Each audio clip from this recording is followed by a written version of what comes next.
courtyard. I mean, what happened was that Sweden opened its doors. Now Sweden is terrible. If you watch the Eurovision, they talk about Malmo being one of the most anti-Semitic places. And at that time, they jailed 6,000 people, and I was one of them. And I was in this camp yard with a woman who was my mother, I don't remember her name, and she disappeared. I was very sick. I was taken to a hospital, and we found the records of the hospital. Barbara Sofer, who helped me write the book, works in Hadassah, and she found it. And here it says my name, and I had typhus and diphtheria, and this is my temperature chart. And they still have it. Isn't that amazing? Now I can't tell you that I remember my temperature. But there it is. You see it? Yeah.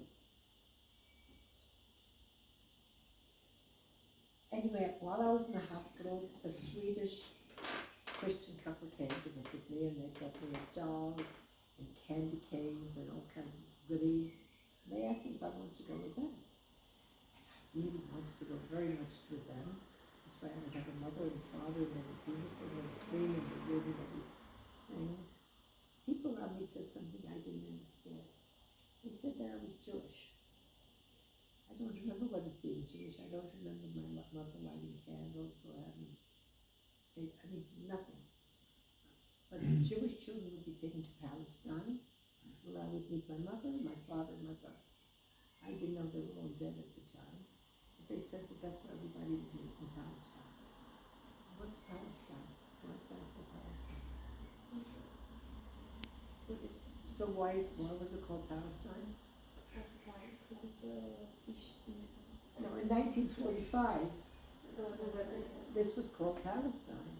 Not until 1945, when Ben Gurion made it into a state and said we'll call it. And then we can go back to the Plishtim and all that, but Jews were very few here, and it was not a Jewish state. In 1948 it became Israel. But in 1945 I was going to go to Palestine. Well, I was brought to a children's home. This was me. And they could, all the children were going to be taken to Palestine. This one. So you I decided wasn't to go to tiny, Sweden? just go sit lying down. Oh, you were sitting. Yeah. No, I wasn't tiny. I was probably the same height. How old were you? I am 9. I look maybe younger. And you decided to go to Sweden, or you went to Palestine instead? No.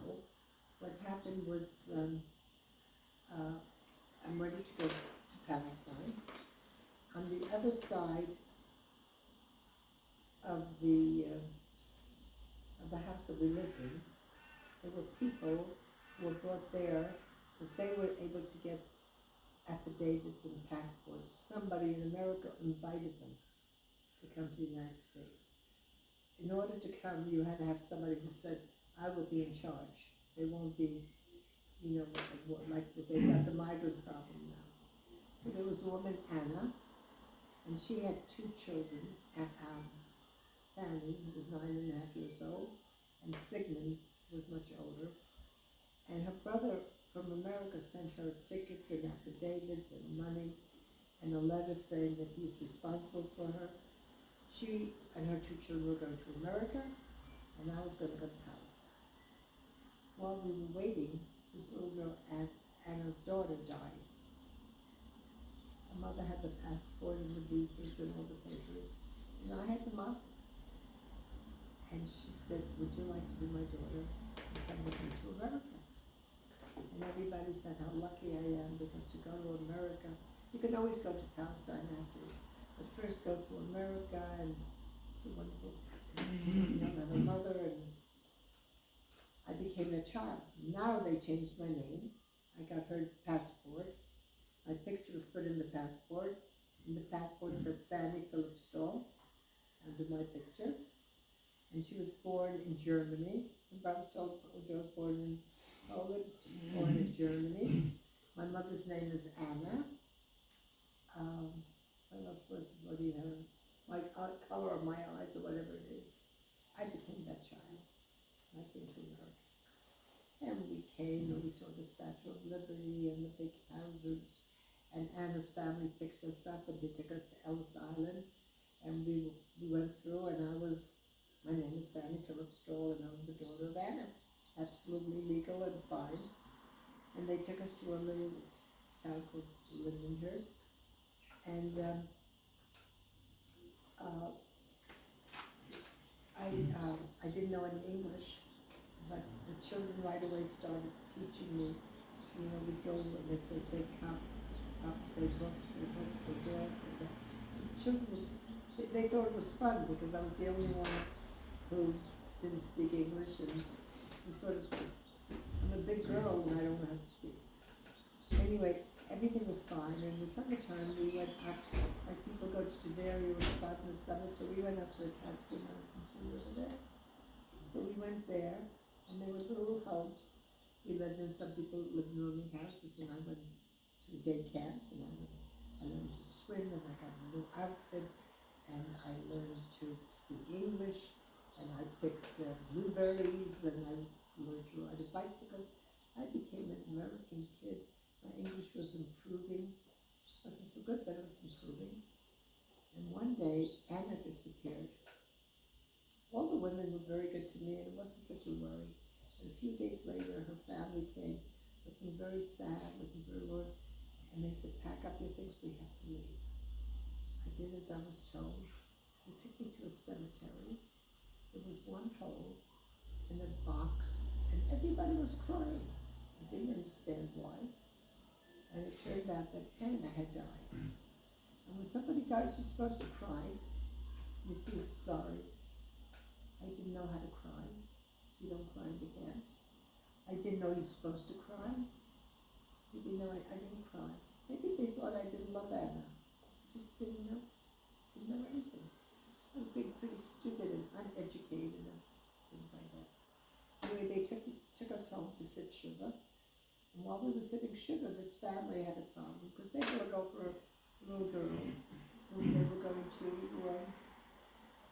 their mother was going to take care of her mother, but now that she wasn't there, they really didn't want her. Somebody there knew this family, this man and woman, Jacob and Leah Glow, and they asked them, they had no children, would you like to meet a little orphan girl who could use a home?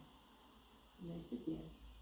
And I went there for Shabbat, and they gave me cookies, and you could smell chicken soup, and all the wonderful things for Shabbat. And Shabbos, the daytime we were praying, and they said, would you like to stay with us? And of course, this time I was going to have a mother and a father, and they had a dog. A little dog that I was terrified of. But they said, you know, he's okay. He became very good friend. I have a picture of him on my wall also. But he had Philip was his name. And they changed my name. My name that was Fredel, or Freud, or Fanny. Fredel means joy. And joy in Hebrew means Rina. So they gave me the name Rina. And that's been my name since 1946. A long time ago. They were very, very good to me. I went to school. It was very hard at the beginning. I failed everything. I was very bad in school because I didn't speak the language and I didn't know how to read or write. But they got me private teachers. And by the end of the year, I was speaking English. And now I speak like an American because I didn't have to forget any language because I didn't know any language. First, they put me into first, and they realized that I couldn't stay there. They put me into third grade. And the teacher gave a spelling test, and I was looking around to see what I was supposed to do. She thought I was cheating, and she told the principal, and the principal realized I couldn't cheat. I wasn't smart enough to cheat. You can't cheat if you don't know the letters right and know the words. So he put me into the fourth grade. And that teacher also didn't know what to do. They were having a song there, and I wasn't singing properly.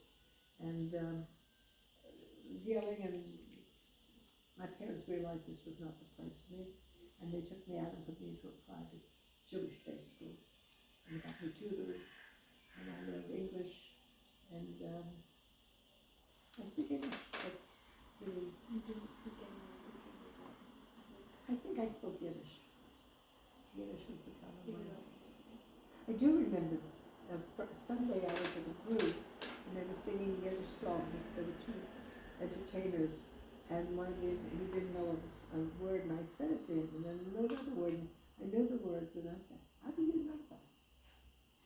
You know, I didn't even know that I knew that. The things, you know, pop out, and I don't know how I know that, but I do. And this is in America? You're living in America? Yes, we lived. This was in Brooklyn, New York, and we lived there. And then when I got older, I got married to a wonderful man. He was a lawyer. He was a doctor because he got his doctorate at Truro, because he was the lawyer for Truro and Truro College. And he was a very good lawyer, and he was a rabbi. And we made Aliyah in 1984. And he always wanted to buy an apartment. And my mother was at a party, maybe at the Finkelsteins, I don't know where, and somebody told me about this apartment right across the street in the Finsker building. And she called up and she said, "There's a beautiful apartment." And my husband bought it on the phone. He wanted so much. And he said, "We don't have to be able to sell that apartment." And we loved it. And we've been here since. Unfortunately, he died 5 years ago. Everything was doing very well. We had a very beautiful house, which I have a picture of, and our children were in a good school, and my husband had a very good office. 1981, there was this gathering that I told you, and we came here, and I didn't find anybody, but I wrote to ROC, and I found all the information that I told you, and I found a lot of more things. And then I started working in Yad Vashem. I volunteered, first as a guide, and then after 89, when I came back, they asked me to tell my story. And I've been telling it, and I've been back to Poland. So many other things have happened since then. And I've been meeting some very interesting people. Like this picture of, I was speaking at a place, and they said, "How come you don't have a picture?" And I said, it just came on my phone. So they took my phone, and this is Pardes. You know Pardes? Mm-hmm. So they made this picture. This is Michael Rappaport. And this one you probably, you know who this is? Biden? That's Biden. So I met President Biden. Is he with people? He's wearing a kippah. Yeah, he's wearing a kippah. It's in Yad Vashem. Not only that, but look what he's doing with me. This is what he's giving me. A kiss. That's what he's giving me, a kiss by Biden. And here you will recognize people that you know. This is President Herzog. This is Blinken, Benny Dayan, Benny Gantz, Yair Lapid. I can pass it around, but I have a better picture. These are my children who became the Durham chef. This is when I got found my, good idea. You asked me such good questions. I had 4 children. I have my son, unfortunately, passed. He had a brain tumor. But I have 4 children. I have 22 grandchildren. Many of them live near a frat, Carmen Sword, you know what that is? And my daughter's Schwat, Ezra Menachem Schwat. And I have the granddaughter, Maria Groner. She has 7 children. The girls went to Kirinaba. Huh? Okay, so they all went there. Yeah, that's why I asked, because I thought that we probably met there. They did. But my grandson studied. How old are they?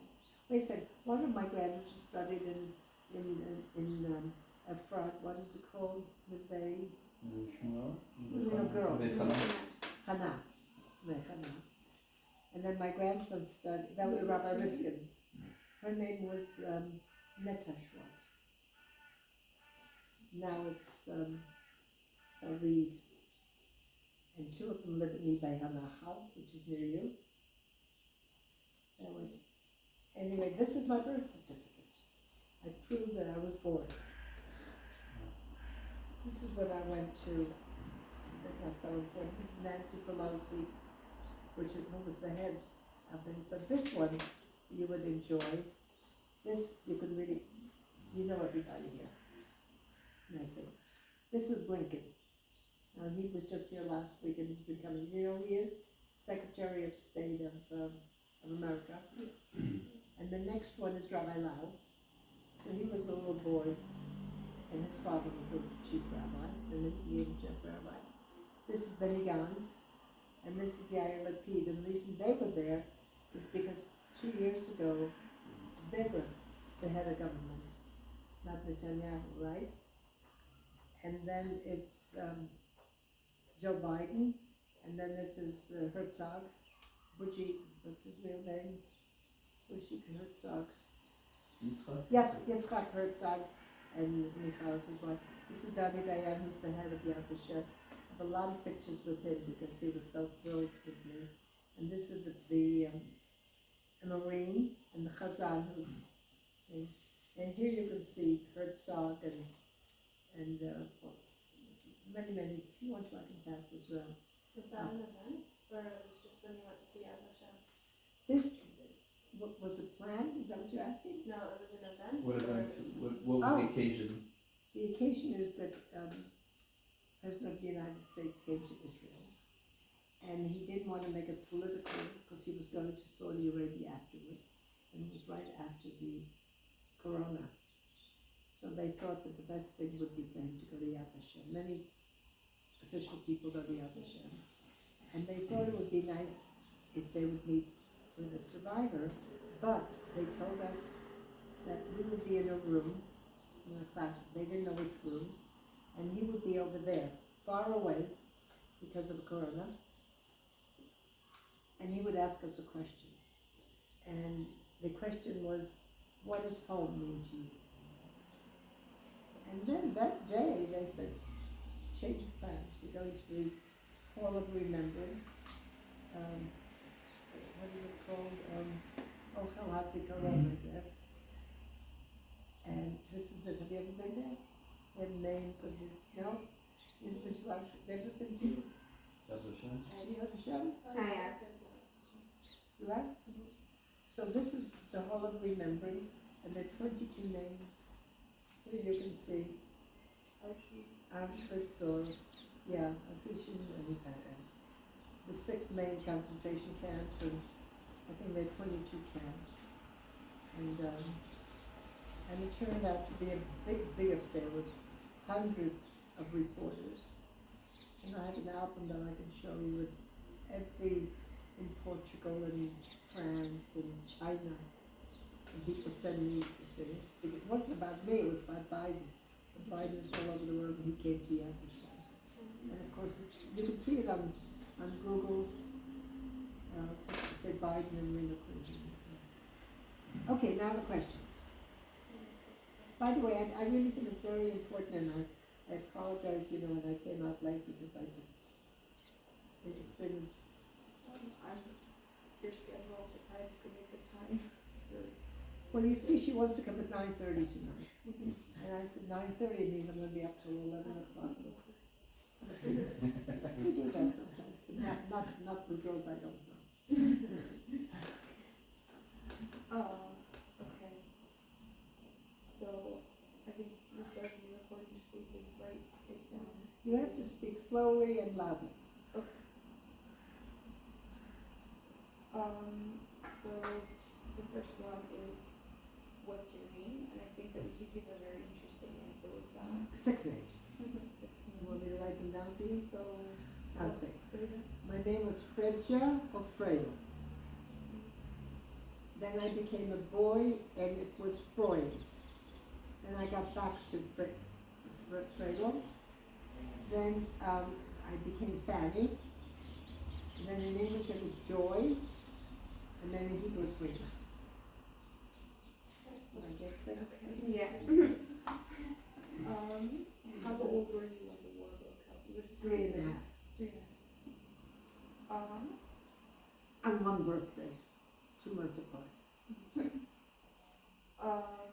Describe your family. I guess that's also very. I think I had a mother and father and 2 brothers and me. And you remember their names because you found the records? No, I always remember the names. You remember the others? Yes. I always remember the names. Just when I found it, I said, you're right. I really knew. And I always remember them. Do you Mhm. see? There's certain things you just don't forget. do you see like everyone that raised you, do you see them as your family? I don't remember anybody, but I think we were from angels. Of angels that sort of popped out of nowhere that God sent to help me. And the only one that I remember was the woman who raised me from 46 on. She was 100 years old, Leah Globe. We lived in Israel. She was a wonderful mother. And the woman who brought me Anna, who gave me her daughter's name and family. And my so-called brother, his name is Sigmund, he changed his name. I couldn't find him for a long time. Like, were you in touch with him after? Well, that's why I'm saying now. He went to college. And he invited me to Syracuse University, and I met the girl he was going with, and she became his wife. And then we lost contact. He changed his name, didn't want to have anything to do with the family. He brought us over. I changed my name, and Fred Lichtenstein has nothing to do with Rina Quint. But somebody found us on Facebook, and the wife or the daughter-in-law family came here with her mother, and I have pictures of Hevel. Well, it doesn't matter. If you go over there, she comes over. They stayed for 2 weeks, and we got to know each other. And then last year would be the great-granddaughter of Anna, was on a birthright trip, and she came over. Do you know any other children that survived Bergen Boat? Yes, I have 2 friends, actually 3. One lives in England, and she speaks, and she's normal the way I am, I hope. But I have 2 friends in Israel who are normal. That's not a nice thing to say, but very different. One of them is totally irreligious.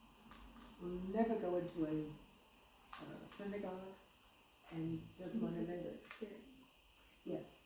She said she prayed to God that he would find her father, and if he didn't have a father, she doesn't want anything to do with God. So she's that way. The other one, her name is Lucia. She changed it to Sarah Ben Marie. And the other one is Helena, and she lived in an old age home, and she was a nurse, and she never married. And she feels very strongly about not bringing children into this world. A terrible world. Why would you want to bring children? I feel very different. And how did the Holocaust affect your outlook on religion? I don't think it was the Holocaust that did it. I think that had I stayed in Sweden, I would have been one of those anti-Semites giving a hard time to Edin, Golan. And I probably would have been a good Christian. But because I was adopted by an American Jewish Zionistic family, I became that way. And then I married a man who was more religious. And my children all went to these schools, and they became like, Ethel, could you bring me the book like yesterday of the people who stayed in my house? You know, with the camel and the things like that. So during the Holocaust, you weren't religious? I don't know that I knew anything about it. Maybe people talked about that. I can't see, but you, Like camel and like that. yeah. Getting to know all of these things. Ethel's here for a while, but she's very good and she remembers everything. So this is the family, and they came in 2011, and we took them all over. They live in Miami, and here you can see them at the car, and Hilda's at the hotel. And we went all over, even camel riding and at the hotel. And This is the family who adopted you? no, the family that adopted me, I have my picture of my mother. This is the family, Brought you over from Europe to the United States. It's this is the family, son. Anna's, but her son died, his wife. This is his wife, she's an old lady now, but, you know, he married her probably in 1955, something like that. And this is his daughter, and their daughter came on a birthday trip. So, and they're not religious, so it was a new experience of them. We have a picture here of what? Are you in touch with them? Yes. Here they're cooking in my kitchen, the kosher cooking. It was wonderful, a wonderful trip, and I was honored at a dinner for Amit. And I kept on saying, I don't want to be honored, I don't want to listen. And finally, I didn't know what to say to them. They kept on saying, no. I said, listen, I can't do it. I'm having company from America whom I don't know, and I'm going to be busy. They said, okay, then we'll make them the guests of honor. I said, okay. Then they changed their minds. By that time, they said, no, you be the guest of honor, we make a plaque for you, and if you want to, we can do it. So I made a plaque for each one of them. One to say, the daughter-in-law of Anna, though she didn't give birth to me, she gave me life. And the other one to the granddaughter of Anna, even though she didn't give birth to me, she gave me life. So they were honored through me, and that's how it happened. So, yeah. I guess you don't really have an answer for this, but describe your life before the Holocaust. I don't really have an answer to that. I read your book and I saw that there was something about children. Yes, that's what I'm going to say. And I sort of remember that I had a sled, not a car, but a sled. And my brothers, I'm glad you read a book. Where'd you get it? From my grandma. Who's your grandmother? She was grandma. She not there? Of course I do. That's your mother, right? Yeah, My niece. I'm his niece. Oh, of course I know Shira. I was going to call Shira because I figured she would know people who would know how to get my cushions. I've actually talked about meeting you since I was in like 5th grade. Why? Because I went through a phase where I read a lot of books about the Holocaust. It was really important to me. And she gave me your book and she said I could set up a meeting and you could meet her. And then I don't know why, it just never happened. Well, that's that. Of course I know Shira. Yeah. She used to come to her parents' house. I remember visiting them in the Skapodak Hospital when Gabby was very sick, and he died shortly after that. Yeah. They made a party, and they were the first people who ever invited me to the Pinsker building. Now I go to show there, and everybody's so people. Okay, so what I remembered is, I think I remember this, that they had put me on a sled, and we went to a bakery, and they would bake the chunk and would bring it back. Now, I've been back to Poland, to Pietrzyk a few times, and there's a bakery in Pietrzyk that bakes white bread, braided white bread on Fridays. Nobody knows why they do that, but it's a tradition in their city that on Friday you're supposed to have white bread. And they don't realize that there are Jews there. I had a picture with the mayor. I went with a fancy group from Hadassah that arranged to meet with the mayor, and we went to the library and we discussed that, and he says he'd like to see Jews coming back there. Thanks for that. Okay, do you have a camera going on?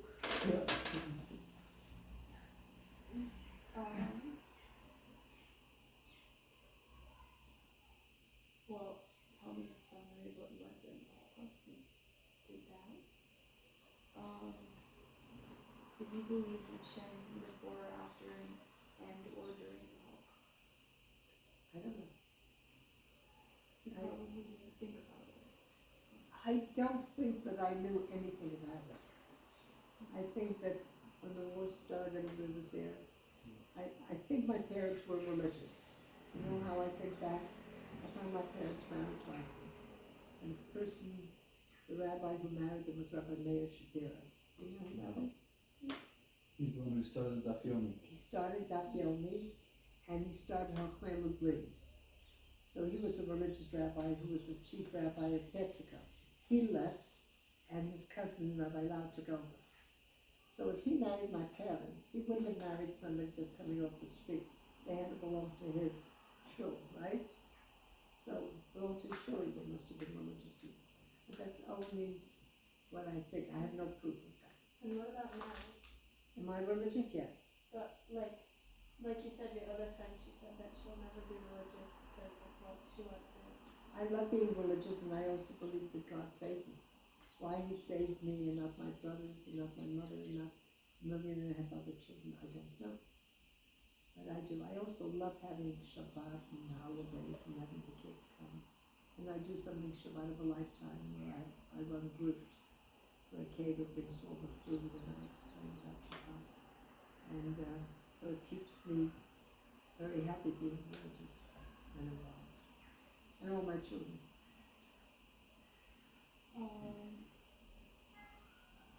Do you recall anything positive that happened during that time?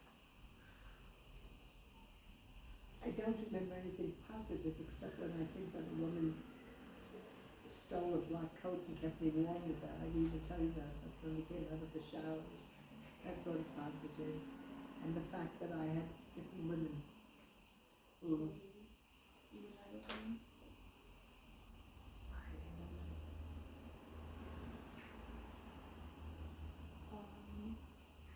Did you believe in Zionism? Did you develop Zionism? no,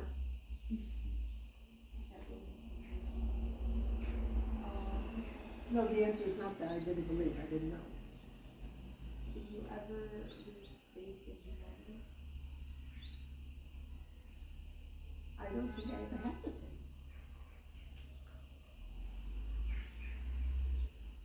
I mean, how much do you remember when you were 3 or 6 and 8? What growing up was like,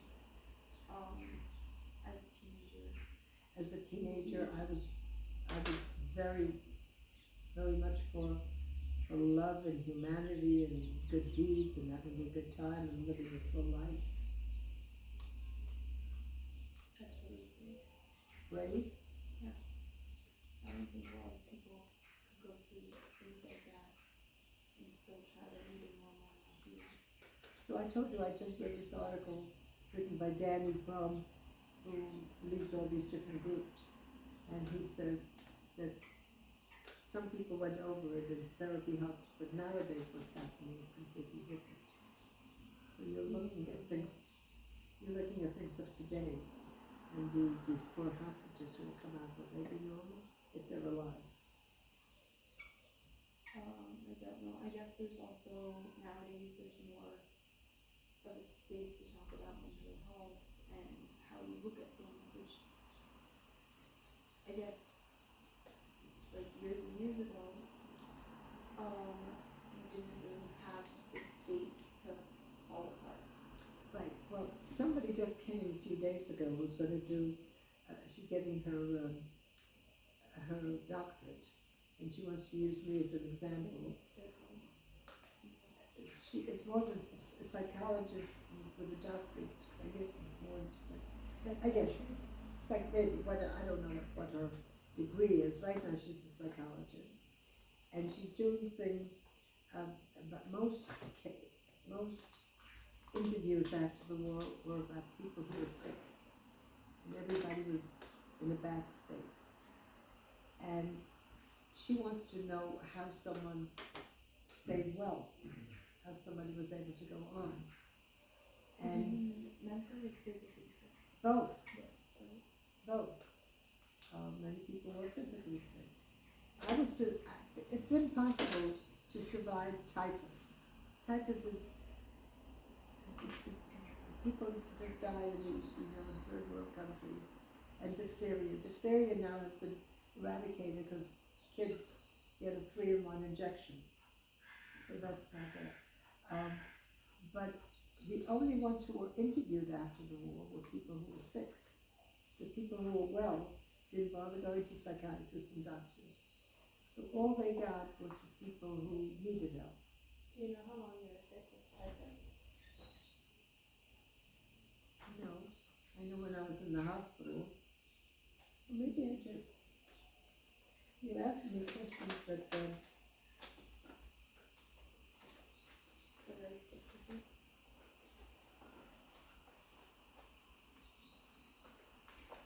I gave you if you gave it back to me. Here it is. No, that doesn't help me. This is just a chart that I had.